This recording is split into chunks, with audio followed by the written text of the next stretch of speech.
Hi, I'm Rocky Butani from Private Lender Link. We're at California Mortgage Association's summer seminar in San Diego. We're here to interview different lenders and service providers in the private mortgage industry to share some insights and get some questions answered. So I'm here with Brad Laddusaw from S&L Capital Group. He's a lender based in San Diego, or in the San Diego area. And so I wanted to ask you, Brad, about what are some of the different title issues that you're seeing that lenders are experiencing or that you're experiencing with some of the loans that you're funding? Okay, I wouldn't say they're necessarily title issues yet, but could potentially be down the road. So through 2021, everyone is extremely busy, which is great, but at least 70% of our title policies that we've gotten back from title have been incorrect, whether beneficiaries vesting listed incorrectly, exceptions we asked to be removed are still sitting there, incorrect coverage amounts, not issuing our extended ALTA policy, and we've been chasing down these title policies just to get them in, and once we get them, they're not correct. So if we were just to kind of sit back and wait for them, we may get the title policy 3-4 months down the road. So what I would stress to all the lenders out there is once you get your title signed lender's instructions, you close that loan, set a calendar reminder 3 weeks down the road to reach out to title to request that title policy. And when you get that title policy, make sure you review it.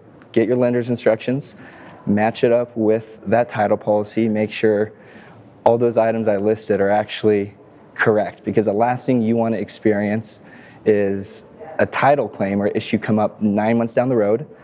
Now that title officer that signed those lender's instructions is no longer with that title company.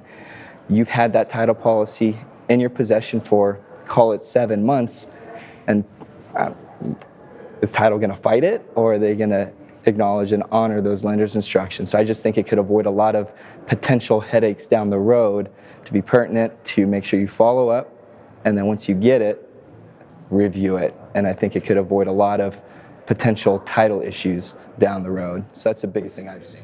And even if that happens and let's say 3 weeks later after closing, you reach out to the title company and say, hey, this is wrong, is it pretty easy for them to change it, or is that a process in of itself to get that remedied? Since you're following up so early, they're normally extremely responsive to get that corrected and back, but sometimes it takes multiple follow-ups to get them to reply. It may take a phone call. I mean, heck, I just got a correct title policy that I've been following up on for 3 months to get corrected. When you get the corrected title policy, you need to review it because they may only correct one of the issues that need to be fixed. So they're normally extremely responsive because it is an oversight. Everyone's overworked and underpaid, right? That's the common trend we've seen. So you want to be cognizant of their workload and be respectful of their workload and time, be professional with the requests, and being kind and professional with the requests. They want to clear their workload and they want to make sure it's correct. So the title officers we've worked with have been great. And it's in their interest to get it corrected. Otherwise, it'll be a headache for them down the road because it's like dealing with an auditor. I was in auditing prior to it. So you want to get all the conditions out, and if they have questions, you want to get them taken care of right away because heck, someone just may forget what was actually agreed upon. You're going to be digging through emails, you hope you have a complete file. We all do our very best to make sure we have a well-documented and complete file, but you don't realize what's missed until there's a headache and you're, holy moly, maybe I forgot to attach that to the file. And if you're trying to dig through emails and you can't find it, title just may say, hey, this is what we agreed upon, and they probably wouldn't, but jumping on it early, they're far more responsive, and they've been great. And initially you mentioned 3 weeks, but does it really take that long before you can even get access to the title policy? So I've followed up on the 3-week mark before, and they have not had it generated yet, and they're submitting it. So it's almost pushing them along to get it generated. And sometimes right away they shoot it over and it's correct, or they get it back real quick. But even at that 3-week mark, sometimes it hasn't been fully generated yet. So it's just a good idea to kind of help push them along because they're not just working on your files. So it's something to be persistent with.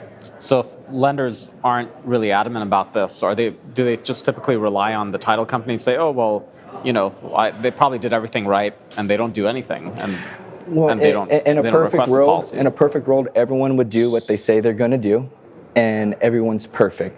But in the loan business, there's a lot of manual entry involved in the process, which creates a lot of human error. I'd like to be 100% reliant on title.